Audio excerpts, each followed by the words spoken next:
आपले सरकार सेवा केंद्र जर तुम्हाला सुरू करायचं असेल तर तब्बल 8 जिल्ह्यांमध्ये जागा सुटलेल्या आहेत.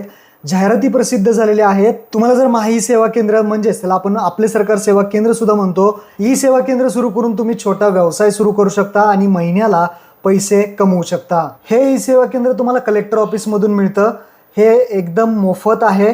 कोणताही पैसे तुम्हाला भरावे लागत नाहीत. तर या व्हिडिओमध्ये आपण पाहणार आहे कोणकोणत्या जिल्ह्यांमध्ये या जागा सुटलेल्या आहेत आणि त्यांच्या जाहिराती असतील, महत्त्वाची माहिती आहे या व्हिडिओमध्ये राहणार आहे. तर त्यासाठी व्हिडिओ नक्की शेवटपर्यंत पहा.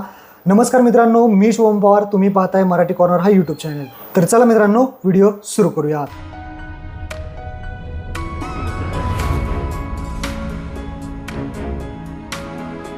तर मित्रांनो, सगळ्यात महत्त्वाची एक गोष्ट आहे ती म्हणजे 8 जिल्ह्याच्या जाहिराती निघलेल्या आहेत आता आणि बाकीच्या जिल्ह्यांच्या सुद्धा आता निघणारच आहे. परंतु अख्ख्या महाराष्ट्रासाठी आता हा एकच जी.आर सगळ्यांना लागू असणार आहे. याच्यावरती आपण कालच व्हिडिओ बघितला आहे. याचा व्हिडिओ तुम्हाला माहीत आहे, मी काल टाकलेला आहे. तो नसेल बघितला तरी पाहून घ्या किंवा याचा जो काही जी.आर आहे तो डिस्क्रिप्शनमध्ये तुम्हाला देतो. हा जी.आर प्रत्येकाला लागू असणार आहे. प्रत्येक जिल्ह्यासाठी एकच पात्रता आहे. ही गोष्ट लक्षात ठेवा. कशा पद्धतीने मार्क्स वगैरे दिले जाणार आहेत, कशाला 15 मार्क्स, 10 मार्क्स, 20 मार्क्स, हे सगळं तुम्हाला ऑलरेडी मी एक्सप्लेन केलेलं आहे. तर हा जी.आर तुम्ही वाचला नसेल तर वाचून घ्या. याच्यामध्ये पात्रता असतील, पायाभूत सुविधा, अटी शर्ती काय आहेत हे सगळं वाचून घ्या. सगळ्यांना हा एकच जी.आर आहे. आणि काही जिल्ह्यांच्या जाहिराती आत्ता निघून गेल्यात, त्यांनी अर्ज भरलेत. काही जिल्ह्यांच्या जाहिराती कॅन्सल झालेल्या आहेत आणि याच जी.आर नुसार सगळ्या जिल्ह्यातल्या जे काही जाहिराती असतील ते निघणार आहेत. त्यासाठी सगळ्यांना एकच पात्रता राहणार आहे. तर हे क्लिअर झालं. आता आपण एक एक जिल्हे कोणकोणते आहेत, 8 जिल्हे आता निघलेले आहेत. तर कोणकोणत्या जिल्ह्याच्या जाहिराती निघलेल्या आहेत ते एक एक तुम्हाला आता सांगतो. तर पहिला जिल्हा आहे तो म्हणजे जळगाव. तर पहिला जिल्हा जळगाव. जळगाव जिल्ह्यासाठी जाहिरात प्रसिद्ध झालेली आहे. लवकर तुम्ही अर्ज करा. यासाठी पहा 7/8/2026 हे प्रसिद्ध झालेले आहे. आता जे काही अर्जाची तारीख आहे ते 10/8 पासून अर्ज स्वीकारले जाणार आहे. हा अर्ज आहे, याची जी लिंक आहे तुम्हाला डिस्क्रिप्शनमध्ये दिलेली आहे. पात्रता वय सगळ्यांना सारखं राहणार आहे. डिस्क्रिप्शनमधून लिंक दिलेली आहे, तिथून तुम्ही ही PDF सगळी डाउनलोड करून घेऊ शकता. याची ऑनलाईन पद्धत नाही आहे. याचा ऑफलाईन जो फॉर्म आहे तो भरायचा आहे आणि जिल्हाधिकारी कार्यालयामध्ये जमा करायचा आहे. सगळी माहिती एकदा वाचून घ्या. त्यानंतर आता येऊ दुसऱ्या जिल्ह्याकडे. दुसरा जिल्हा आहे गडचिरोली. गडचिरोली जाहिरात प्रसिद्ध झालेली आहे. इथे पहा, याची तारीख सुद्धा डिक्लेअर झालेली आहे. 6/8 पासून अर्ज सुरू झालेले आहेत. 20/8/2026 पर्यंत अर्ज स्वीकारले जाणार आहेत. तर याची सुद्धा लिंक तुम्हाला डिस्क्रिप्शनमध्ये दिली आहे. लवकरात लवकर तुम्ही हा जो फॉर्म आहे तो भरून कार्यालयामध्ये जमा करायचा आहे. त्यानंतर तिसरा जिल्हा आहे तो म्हणजे जालना. जालना जिल्ह्याची जाहिरात प्रसिद्ध झालेली आहे. जालना जिल्ह्याची जी काही जाहिरात आहे ती तुम्हाला लिंक डिस्क्रिप्शनमध्ये भेटेल. इथे आल्यानंतर इथे पहा अर्जाची पद्धत. इथे ऑनलाईन पद्धतीने अर्ज करायचा आहे. askjalna.recruitmentonline.in या वेबसाईटवरती ऑनलाईन अर्ज करायचा आहे.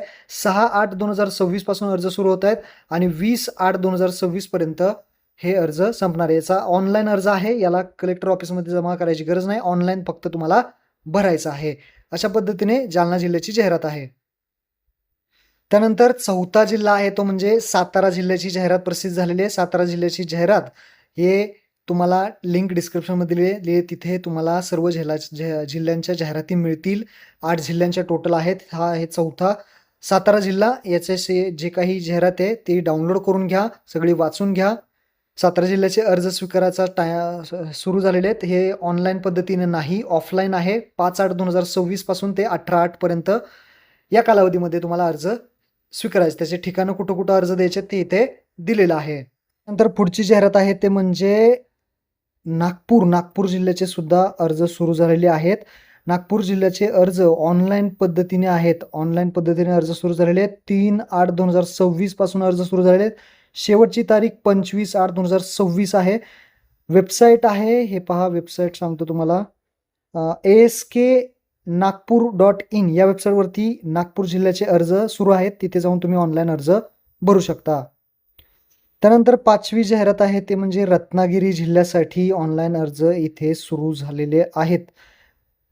रत्नागिरी जिल्ह्याचे मागच्या महिन्यात चालू झाले होते. हे 14/8 पर्यंत संध्याकाळी 5 वाजेपर्यंत शासकीय सुट्टीचे दिवस वगळून जे काही अर्ज आहेत ते तुम्ही लवकरात लवकर करून घ्यायचे आहेत. 14 तारीख शेवटची तारीख आहे. लवकरात लवकर रत्नागिरी जिल्ह्यातले अर्ज करून घ्या. ऑफलाईन पद्धतीने आहे. याचा जो काही नमुना आहे, याची लिंक आहे ती डिस्क्रिप्शनमध्ये तुम्हाला देण्यात आलेली आहे. त्यानंतर पुढचा जे जिल्हा आहे तो म्हणजे वर्धा. वर्धा जिल्ह्याची सुद्धा जाहिरात प्रसिद्ध झाली होती. भरपूर दिवस झाले.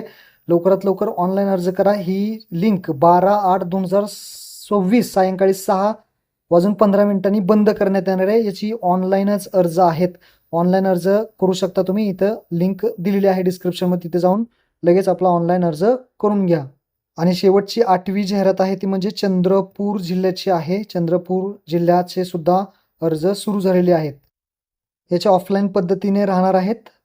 याचे अर्ज 29/7/2026 ते 14/8 या कालावधीमध्ये तुम्ही अर्ज करून घ्यायचे आहेत. तर हे ऑफलाईन पद्धतीने आहे.